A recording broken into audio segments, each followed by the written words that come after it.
अस्सलामुअलैकुम students, Khans academy में आपका इस्तकबाल। ब्रिज कोर्स कर रहे हैं हम 10वीं जमात के लिए। 9 दिन की जो है एक्टिविटी अब हम शुरू करने जा रहे हैं। पूरे 8 दिन की जो है एक्टिविटी हमारी मुकम्मल हो चुकी है। अगर आपने एक भी नहीं देखा है तो डिस्क्रिप्शन में लिंक दिया गया है, आप देख सकते हैं। तो 9वें दिन की एक्टिविटी में खुशामदीद। चलिए सबसे पहले क्या देखना है, मुशाबा जज़री मिकदारों पर आमाल। हमने जज़री मिकदारों के बारे में पढ़ा पिछली एक्टिविटी में, और उनके ऊपर आमाल जो है जमा और तफरीक के आमाल हमने देखे। अब हमें जो है इस पर ज़रब, तकसीम और जज़री मिकदारों को नातिक बनाने की जो आमाल है ये हमें सीखना है। तो सलाहियत यह है कि मुशाबा जज़री मिकदारों का हमें ज़रब करना आ जाएगा, तकसीम करना आ जाएगा, और हमें जज़री मिकदार के नसब नुमा को जो है नातिक बनाना हमें आ जाएगा। तो बगौर देखिए, सबसे पहला अहम नुकात नंबर 1, ज़रब और तकसीम हमें जज़री मिकदारों की करना देखना है यहाँ पर। तो सबसे पहले हमें एक मिसाल दी गई है, 4 जज़र 12 ज़रब 2 जज़र 3।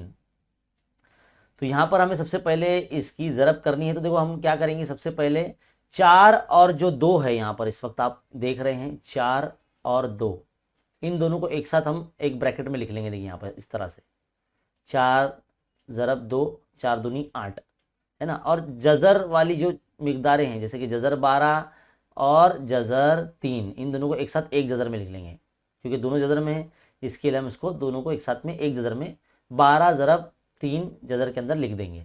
तो 12 तिया हो गया 36, और ये 4 दूनी हो गया ये 8। तो 8 वैसे ही रहेगा, 36 जज़र में जो है वो बाहर इस तरह से जज़र मुरब्बा 6 बन के बाहर आ जाएगा। तो 8 छंग कितने हो गए, 48 हो गए। तो मिसाल नंबर 1 जो है यहाँ पर हमारी मुकम्मल। इसी तरह से मिसाल नंबर जो 2 है, इसमें जज़री मिकदारों के दरमियान में तकसीम करना है हमें।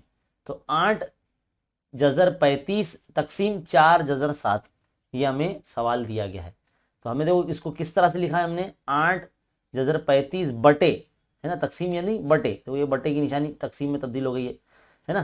तो 4 जज़र 7 नीचे रखा है। तो देखो इसको अलग अलग कर सकते हैं हम, एक साथ में जो है जज़री मिकदार को एक साथ में इस तरह से लिख सकते हैं, जज़र 35 बटे 7, और ये 8 बटे 4 एक तरफ लिख देंगे। तो 4 का 4, 4 दूनी 8, 7 का 7, 7 पंजे 35। तो देखो ये किस तरह से बचेगा, 2 जज़र 5 बचेगा। तो इस तरह से आपका आंसर आ जाएगा। तो दो मिसालों के ज़रिए हमने समझा कि जज़री मिकदारों के दरमियान में ज़रब और तकसीम किस तरह से होती है। अगले टॉपिक की तरफ बढ़ते हैं। पॉइंट नंबर 2, जज़री मिकदारों को नातिक बनाना है। कैसे नातिक बनाते हैं, देखिए, जब 2 जज़री मिकदारों का हासिल ज़रब नातिक अदद आता हो तो उनमें से किसी भी एक जज़री मिकदार को दूसरी जज़री मिकदार का नातिक जुज़ ज़रबी कहते हैं। क्या मिसाल है, यहां पर देखो, जज़र 3 को अगर जज़र 3 से ज़रब देंगे तो 3 बन जाता है ना। यानी जज़र 3 ज़रब जज़र 3, जज़र में 9, और जज़र में 9 यानी 9 का जज़र मुरब्बा। तो 9 का जज़र मुरब्बा क्या होता है, 3 होता है। तो इस तरह से 3 आ जाएगा, है ना। तो ये आपको समझ में आना है। अगर किसी जज़री मिकदार को उसी जज़री मिकदार से ज़रब करते हैं तो देखो ये अंदर की खालिज मिकदार बन जाती है, यानी ए बाहर आ जाएगा। तो इससे समझ सकते हैं आप, है ना। यहाँ पर देखो जज़र 3 का इस्तेमाल करके बताया है। तो जज़र 3 दोनों को एक साथ में एक जज़र में लिख दिया गया, 3 तिया 9, तो जज़र 9 यानी 3 आएगा आंसर, तो जो कि नातिक अदद है। यहाँ जज़री मिकदार जज़र 3 का नातिक कार जो है वो जज़र 3 है। इसी तरह से दूसरी मिसाल में क्या बोला गया, जज़री मिकदार जज़र 3 को अगर जज़री मिकदार जज़र 12 से ज़रब करते हैं तो जज़र 3 और जज़र 12 को एक साथ एक अगर इसमें इस तरह से लिख दिया जाए, 12 ज़रब 3 एक जज़र में, तो 12 3 हो जाएगा 36। तो 36 का जज़र मुरब्बा पढ़ते हैं ना वैसे, तो 36 का जज़र मुरब्बा क्या होता है, 6 होता है ना। तो यहाँ पर जो कि नातिक अदद है। तो यहाँ पर आपको जज़री मिकदारों को नातिक बनाना आपने देखा, है ना। अब यहाँ पर हमें जो है एक मिसाल दी गई है, मिसाल नंबर 1, यहाँ पर हमें जो है ऑप्शन चुनना है, सही मुतबादिल चुनना है। तो पहली मिसाल क्या है, 3 जज़र 6 ज़रब 2 जज़र 2।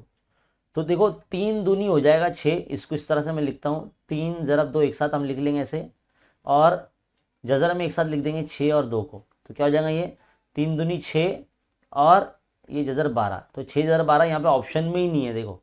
तो यहाँ पर 6 जज़र 12 ये वाला ऑप्शन होना चाहिए, यानी ऑप्शन डी, 6 जज़र 12, है ना। शायद ये प्रिंटिंग मिस्टेक हुई है या फिर जो भी है टाइपिंग मिस्टेक हुई होगी। खैर यहाँ पर 6 जज़र 12 आंसर आता है। पॉइंट नंबर 2 की तरफ बढ़ते हैं। 6 जज़र 12 तकसीम 3 जज़र थे। अब इसको अगर तकसीम की सूरत में लिखेंगे तो 6 जज़र 12 बटे 3 × 6 इस तरह से अगर लिखते हैं इसको, तो इसको हम अलग अलग कर सकते हैं, जैसे कि 6/3 और ये जजरी मिकदार एक साथ 12/6 ऐसे लिख सकते हैं। तो देखो ये 3 दूनी 6 हो जाएगा, यानी 2 आ जाएगा, यानी 6 का 6 6 दूनी 12, यानी जजर 2 हो जाएगा। तो 2 × 2 आंसर आ जाएगा। किधर है 2 × 2? ये ऑप्शन ए है ना। तो यहाँ से इस तरह से हल करके आप आंसर निकाल सकते हैं। आगे बढ़ते हैं सवाल नंबर 2 की तरफ। सिंपली सवाल हल कीजिए। 1 2 3 4, चौथे के अंदर भी 2 पॉइंट है। तो जो मुख्तसर है ये हम जो है अलग बोर्ड के ऊपर आपको हल करके बताते हैं। देखिए यहाँ हमने जो है सवाल आपके सामने लिख लिया है, मुख्तसर करना है इसको। 4 जज़र 15 ज़रब 3 जज़र 3। तो इसको क्या करेंगे, पहले 4 ज़रब 3 को एक साथ लिख देंगे ऐसे ब्रैकेट में, और जजरी मिकदार जो है 15 और 3 को एक साथ एक जज़र में लिख देंगे। तो देखो ये 4 × 3 = 12 हो गया, ये जज़र में 15 × 3 हो जाएगा 45, है ना। मुख्तसर हो गया ये इस तरह से। तो बच्चों यहाँ पर हमारा इस सवाल का, पहले सवाल के अंदर 12 जज़र 45 आ जाएगा। चलिए अब पहले सवाल होने के बाद अब सेकेंड क्वेश्चन की तरफ बढ़ते हैं।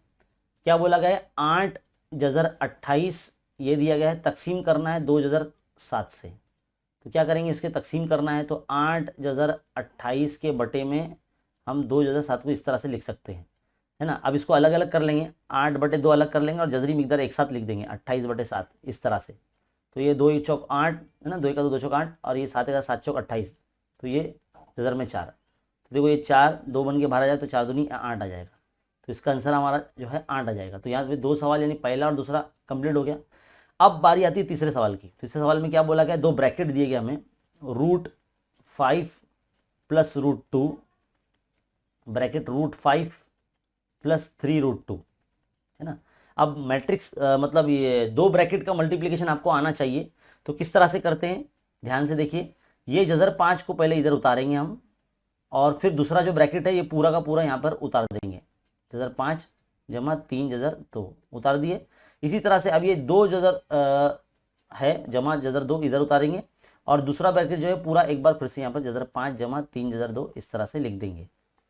मल्टीप्लाई कर रहे हैं ना, तो जज़र 5 जज़र 5 5 हो जाएगा, जमा ये क्या हो जाएगा 3, और एक साथ में जज़र में लिखेंगे तो 5 दूनी 10। तो ये आपका समझना ज़रूरी है, वरना अगर नहीं समझना तो मैं इसको एक बार फिर से इस तरह से लिख देता हूँ आपके समझने के लिए, ताकि स्टेप बढ़ जाएगा। ठीक है, √5 × √5 प्लस √5 × 3√2 प्लस, अब ये √2 से मल्टीप्लाई करें, √2 से √5 प्लस √2 × 3√2, है ना। इस तरह से हमने मल्टीप्लाई कर दिया। देखो √5 क्या हो जाएगा, ये 5 हो जाएगा, प्लस ये देखो इधर 3 लिखेंगे इसका, और ये 5 दूनी 10 एक साथ लिख देंगे, 5 दूनी 10 हो जाएगा, ये एक साथ कर दिया हमने। प्लस यहाँ क्या हो जाएगा, ये 5 दूनी 10 एक साथ हो जाएगा, एक साथ लिख देंगे इसको, 2 जरा 5 एक जज़र के अंदर, है ना। तो मैंने डायरेक्ट √10 लिखा है। प्लस इसी तरह से 3 इधर कॉमन लेंगे, √2 ये हो जाएगा √4 यानी 2 हो जाएगा। √2 का मल्टीप्लाई क्या होता है, 2 हो जाता है। तो मैं डायरेक्ट जो है यहाँ पर 3 × 2 लिख देता हूँ। तो क्या बचेगा 5 प्लस देखो ये भी 3 जज़र 10 है और ये सिर्फ जज़र 10 है, तो ये 4 जज़र 10 हो जाएगा, है ना। और जमा 3 दूनी ये कितना हो गया 6, तो ये 6 उतार जाएगा। 5 और 6 कितना हो जाएगा, ये 11 जमा ये 4 जज़र 10। तो इस तरह से हमारा लास्ट यहाँ पर आंसर 11 जमा 4 जज़र 10 हमारा आ जाएगा सवाल नंबर 3 का, है ना। तो इसको एक बार फिर से आप जो है खुद से भी सॉल्व करने की कोशिश कीजिए। 2 ब्रैकेट को किस तरह से मल्टीप्लाई किया जाता है, बिल्कुल उसी का इस्तेमाल करके हमने किया है। चलिए आगे बढ़ते हैं। हमने आप आगे क्या बोला है, नसबनुमा को नातिक बनाइए। सवाल नंबर 4 में 2 है, 1/जज़र11 और 3/5 जज़र 7। देखिए ये हमको समझाया तो नहीं गया है, लेकिन फिर भी जो है इसको हमको हल करना है। तो भाई 2 नंबर हमें दिए गए हैं, ये नातिक अदद है, इसे इनके नसबनुमा को गैर नातिक बनाना है। तो सबसे पहला सवाल हम हल कर रहे हैं। तो 1/√11 को अगर नातिक बनाना है इसके नसबनुमा को, तो हमको √11 से ही शुमार कुनिंदा यानी ऊपर और नसबनुमा यानी नीचे ज़रब करना पड़ेगा इस तरह से। देखो 1 से जब ज़रब करते हैं तो जज़र 1 11 1 का जज़र 11, और देखो जज़र 11 इस तरह से एक साथ जब एक साथ हम लिखेंगे तो इस तरह से मल्टीप्लाई हो जाएगा। तो जज़र 11 बटे ये कितना हो जाएगा 121 हो जाएगा नीचे अंदर, 11 को 11 से रब करेंगे तो 121, तो 121 का जज़र मुरब्बा क्या है, 11 ही होता है, तो 11 बटे ये 11 बन के बाहर आ जाएगा, तो ये 11 का जज़र मुरब्बा 121 है ये, तो 121 का जज़र मुरब्बा 11 हो जाएगा, 11 का मुरब्बा 121 होता है ना, तो इसलिए जज़र में 121 मतलब 121 का जज़र मुरब्बा, तो हमने 11 लिख दिया, तो यहाँ हमारा आंसर फाइनल, ये पहले पॉइंट का आंसर हमारा आ गया यहाँ पर इधर। अब दूसरे क्वेश्चन के लिए 3/5 जज़र 7 है, इसका भी नसबनुमा जो है नातिक बनाना है, तो सेम इसको भी 5 जज़र 7 से ऊपर भी और नीचे भी ज़रब करेंगे इस तरह से, तो क्या हो जाएगा, ये ऊपर 3 पंजे 15 जज़र 7 हो जाएगा ये, है ना, और ये 5 पंजे 25 और जज़र 7 7 हो जाएगा ये, है ना। फिर इसको ज़रब कर लीजिए आप, 15 ज़रब जज़र 7 इस तरह से हो जाएगा, और ये 25 को 7 से ज़रब कर दीजिए तो कितना हो जाएगा, 25 सते 7 पंजे 35 के 5 हासिल के 3, 7 दूनी 14, 14 और 3 17, तो 175, तो ये हमारा फाइनल आंसर, तो ये आंसर आपके सामने मौजूद है ना।